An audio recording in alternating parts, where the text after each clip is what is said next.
Hey, I'm Donald Bell for CNET.com, and I'm also the parent of a child who loves the iPad.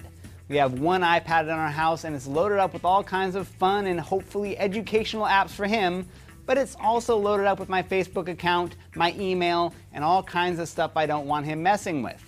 Now, Apple is kind enough to include some parental restrictions on the iPad under the general settings so that I can lock out some features and limit the damage my kid can do to my credit card and my reputation.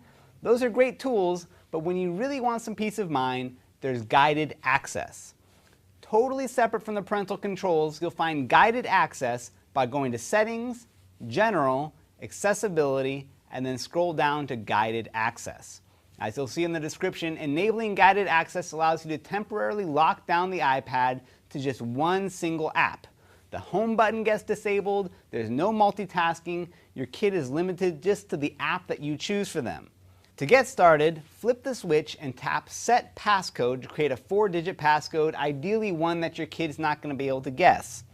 Next, find the app you want your kid to use, launch it, and then once it's up and running, quickly tap the home button 3 times.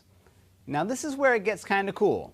Before iOS locks down the app, they also give you a chance to mark out any areas on the screen that you want to disable. Maybe it's an in-app purchase button or a settings menu. You just circle it and make any adjustments. You also have an options button down here at the bottom, which gives you a separate menu for disabling sleep-wake buttons or volume buttons, the touch control, and motion control. By default, sleep and volume are disabled, but touch and motion are left on. It works fine for me, but if you wanted to put an episode of Barney in front of your toddler without them going to town on the playback controls, disabling touch might be the way to go. So when you're ready to lock the app in, press the start button at the top right, and if you've disabled any areas on the screen, you'll find that those areas are grayed out. Now you'll notice that if you hit the home button, you'll just see a little banner reminding you that you're in guided access mode.